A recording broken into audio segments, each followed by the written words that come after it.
கோதையானவள் ஆண்டாள் ஆன கதை. மதுரைக்கு அண்மையில் உள்ள ஸ்ரீவில்லிபுத்தூர் என்னும் ஊரில் வசித்து வந்தார் விஷ்ணு சித்தர், அதாவது பெரியாழ்வார். அந்தணரான அவர் திருவில்லிபுத்தூர் கோயிலுக்கு மலர்கள் பறித்து மாலைகள் தொடுத்து கொடுப்பதையே தனது கடமையாக கொண்டவர். ஒரு நாள் தோட்டத்தில் பூப்பறிக்க சென்றபோது குழந்தை ஒன்றை துளசி செடியின் கீழ் கண்டெடுத்தார். ஆயர்குல பெருமை அறிந்த பெரியாழ்வார் அக்குழந்தைக்கு இட்ட பெயர் கோதை.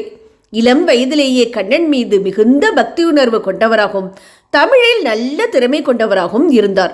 சிறு வயதிலேயே கண்ணன் மீது இருந்த அளவற்ற அன்பு காரணமாக அவனையே மனம் செய்து கொள்ள வேண்டும் என்ற எண்ணத்தையும் வளர்த்து கொண்டார். தன்னை கண்ணனின் மணப்பெண்ணாக நினைத்து பாவனை செய்து வந்தார். கோயிலில் இறைவனுக்கு அணிவிப்பதற்காக விஷ்ணு சித்தர் தொடுத்து வைத்திருக்கும் மாலைகளை ஒவ்வொரு நாளும் அவருக்கு தெரியாமல் தான் அணிந்து கண்ணனுக்கு ஏற்றவளாக தான் இருக்கிறோமோ என்று கண்ணாடியில் பார்த்து மகிழ்ந்து பின்னர் திரும்பவும் கொண்டு போய் வைத்து வந்தார். இதனால் கோதை சூடிய மாலைகளே இறைவனுக்கும் சூடப்பட்டன. ஒரு நாள் இதனை அறிந்து கொண்ட விஷ்ணு சித்தர் கோதையை கடிந்து கொண்டார். அவள் சூடிய மாலையை ஒதுக்கிவிட்டு புதிய மாலை தொடுத்து இறைவனுக்கு அணிவித்தார். அன்றிரவு இறைவன் அவர் கனவில் தோன்றி கோதை சூடிய மாலைகளே தனக்கு உகந்தவை எனவும் அவற்றையே தனக்கு சூட வேண்டும் என்றும் கேட்டுக்கொண்டார்.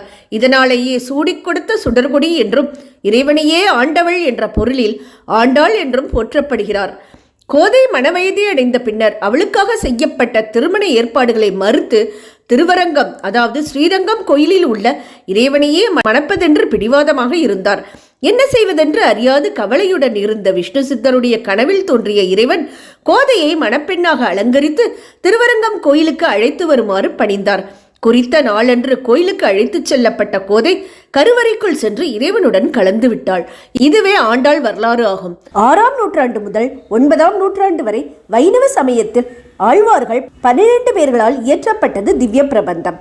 இந்த 12 ஆழ்வார்களில் ஒருவரான ஆண்டாளால் இயற்றப்பட்டது திருப்பாவையும் நாச்சியார் திருமொழியும். திவ்ய பிரபந்தம் திராவிட வேதமாக கருதப்படுகிறது. இதனை தொகுத்தவர் நாதமுனிகள். ஆண்டாளால் இயற்றப்பட்ட திருப்பாவையிலும் நாச்சியார் திருமொழியிலும் இலக்கிய செழுமையும் தத்துவம், பக்தி ஆகியவற்றிற்காகவும் மிகுந்து போற்றப்படுகின்றது. இவரது முதல் படைப்பான திருப்பாவை 30 பாடல்களை கொண்டது.